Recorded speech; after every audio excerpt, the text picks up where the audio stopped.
की सवारी, साथ में यारी, खास लम्हों की जो बात है। कुछ बनने की है बारी, उसका ही तैयारी, लेके सपनों की उड़ान है। छूना है आसमां, रोज हम में है वो दम, आगे है बढ़ना, cause techno वाले हम, cause techno वाले हम। Techno College of Engineering, Agartala.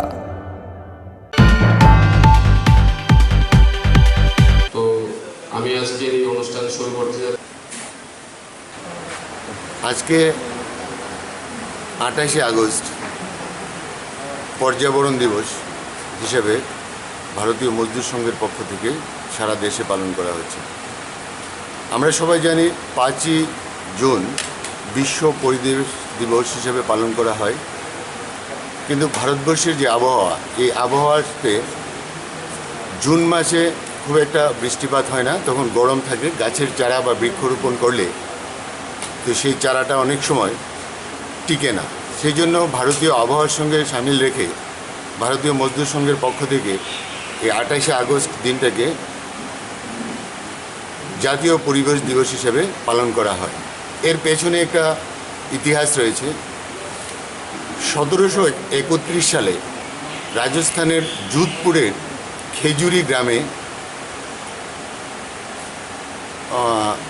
গ্রামে অমৃতা দেবীর উঠানে একটা গাছ কাটাকে কেন্দ্র করে, এই গাছ কাটতে তৎকালীন যোধপুরের রাজা বলেছিলেন ওনার বাড়ির উঠান থেকে একটা গাছ কেটে আনার জন্য, কিন্তু অমৃতা দেবী কোনো অবস্থাতেই এই গাছটা কাটতে দিতে রাজি ছিলেন না।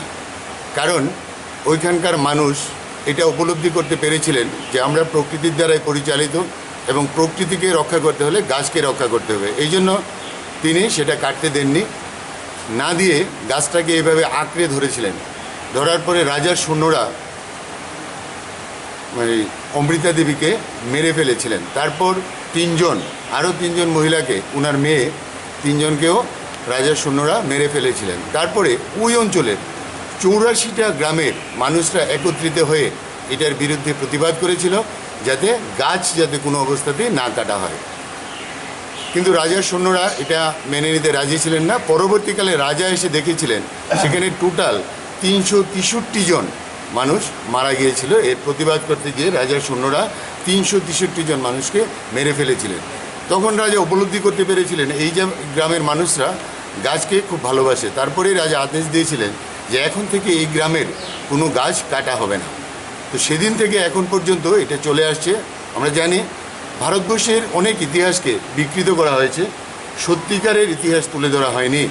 এইরকম ধরনের আরও ইতিহাস আছে যেটা ভারতীয় মজদুর সংঘ এবং ভারতীয় মজদুর সংঘের বিচারধারাতে বিশ্বাসী অনেক সংগঠন রাজ্যের বা দেশের মানুষের কাছে সেটা তুলে ধরছে।